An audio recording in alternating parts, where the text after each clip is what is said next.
Hi, I'm Mike Antonacci, and I'm here to help you become the hero God is calling you to be. And today is to help answer the question, why does prayer sometimes really suck and then other times is really awesome? What's going on? Short answer, God is doing that, and it's for your benefit. What's going on is God is being a good father, a good servant leader, and giving you what you need, which sometimes isn't really what you want. So longer answer, well, that's why I made this video. Okay, I'm really excited about this. I love St. John of the Cross. I love his works. This is going to be really cool. So, let's get to it. Some of you have probably heard the phrase dark night of the soul. It comes from John of the Cross. We're going to get to that in a little bit. That is not stage one. God knows what we need. And ultimately, the greatest good here on earth is a relationship with him, because that's the beginnings of what we have in heaven. Heaven is a relational thing. So he's going to do what he needs in order to bring us to that greatest good. Early on in our prayer, we're probably not really wanting to pray because it's hard, it's a new discipline, that kind of thing. So usually early on, there's going to be a lot of consolations, good feelings, peace, intellectual insights, whatever it is. So that way we keep going, we keep praying. Again, God, as the perfect servant leader, a good servant leader serves the needs of those being led. God, as the perfect father, provides the best things for his children. And so early on, that's what we need. It's like, we're a little child sitting in God's lap and he gave us a sucker and we're just like, happy and content and eating our sucker. The thing is, what can start to happen is we care more about the sucker than we do about the one who gave it to us. That we care more about the consolations of God than the God of consolations, which is bad. On a human level, we would say it's really weird if that happened in a relationship. So when I was first encountering John of the Cross, it was like 5 years ago, and some friends of mine had just recently gotten engaged.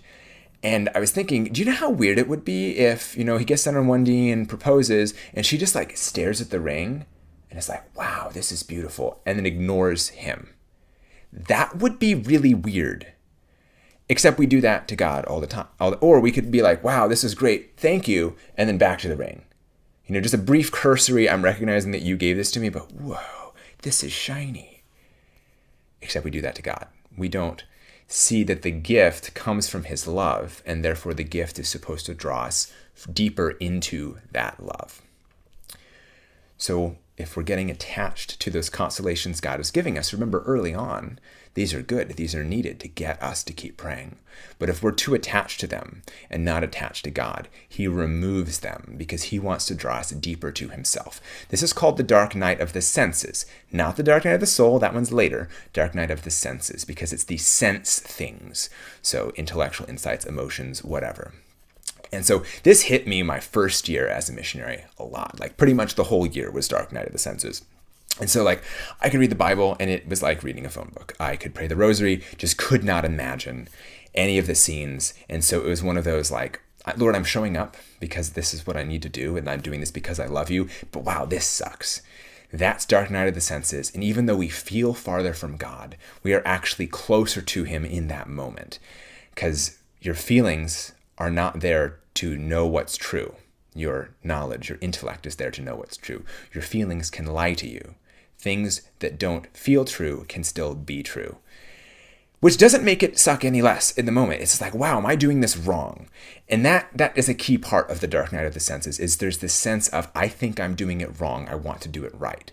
If you're just lazy and like, oh, whatever, nothing's happening, your dryness in prayer might just be because you're lazy and not because you are in the dark night of the senses, which is God's action. It's God doing that. It's God withdrawing his consolation so that he brings you even deeper. And he does it in as much as we can handle it. So, for some people, it might be like a day, 2 days, a week, a month, whatever. In as much as he can handle it, he, puts us into this purifying thing, pulls us out, puts us back in, pulls us out, because he knows who we are and what we need. So if he thinks that we can handle more, he'll give us more, which is one of those like, God, why do you trust me so much? Why are you doing this? Because on the other side of that, now that we're not relating to God as much through senses, we're relating to him more directly in our prayer. And so contemplative prayer, the just like sitting in God's presence and being, that's what happens on the other side of dark night of the senses. So we're less likely to go back to the more imaginative, mental heavy forms of prayer. We still can. But on the other side of dark night of the senses, it's more of that contemplative prayer. This is the point at which my own experience of the works of John on the Cross stops. I've not progressed beyond that point at all. And obviously, it's not always a linear thing either. It can, we can go into a stage, we can regress. Don't think of it as like a checklist, by the way. So we move on past that. God still wants to draw us even deeper to himself. And there's a lot of really deep down selfishness there. And this is where the dark night of the soul comes in. Where dark night of the senses, he was purifying our senses. Dark night of the soul, he's purifying our soul at such a deep level. Intellect and will, like the very core part of us. He withdraws all, or most, but usually all, of these exterior senses that he's there, even like the sense that God exists. Mother Teresa described it as the darkness. And she was in it for like 50 years. Again, he puts us in it in as much as we can handle it. And it purifies us more and more and more so that we can be even closer united to him. He feels farther away, but he actually is close. And a key thing of the dark night of the soul, and I was like shocked when I read this, we never know that we're in it. We always assume that it's our own fault. Because remember, your own laziness can cause spiritual dryness. So we just attribute our dryness to our own fault, our own lack of faith, our own lack of fervor, our own lack of discipline, whatever it is. But it is God's action. Again, key thing of all of John on the Cross, it is primarily God's action. We can do some things to dispose ourselves to receive him. We can do some things to try to better receive what he's giving us, but ultimately we cannot do it on our own. And so he steps in, he gives us what we need. On the other side of dark night of the soul is I think the term he uses is infused contemplation. We're just constantly aware of God's life within us. And I don't mean that in a metaphorical sense. When I say God living in you, I literally mean God is living, he is alive, he is there in you. And there's a greater sense of that on the other side of the dark night of the soul.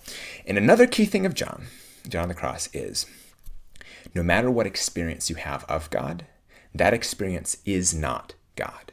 So even if you're at infused contemplation, even if you've been purified so much through these various dark nights, these various actions that God has taken in your life, no matter what, that is still not perfect union with God. That perfect union with God is in heaven. So always keep going.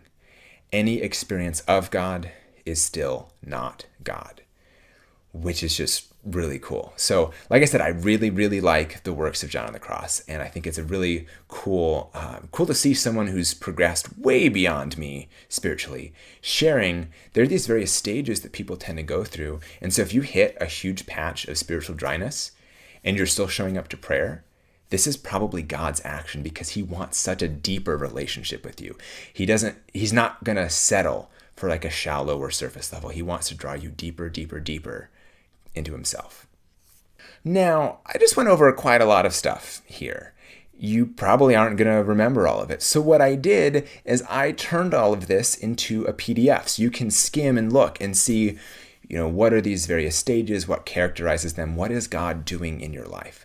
If you're watching this anywhere except on my website, you can't get the guide. It's only on my website because I can actually embed forms there, whereas I can't really do that on YouTube or Facebook or anything like that.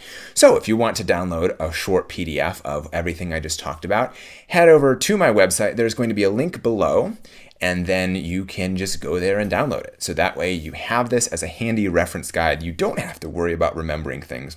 Because guess what? In a year, in 2 years, in 5 years, you might be at a different spot spiritually, and therefore you're going to get different things out of it. Like I mentioned earlier, I have not gone through the dark night of the soul, so I can't speak from experience on that. I can speak from experience on dark night of the senses. I doubt I'm fully purified of all of that stuff, so I may need to enter the dark night of the senses again. But anyway, whatever. Again, if you want that guide, link is below, and you can download my very short guide to John on the Cross. Keyword very short, because I know you're busy and I'm not that creative. P.S. Be a hero today.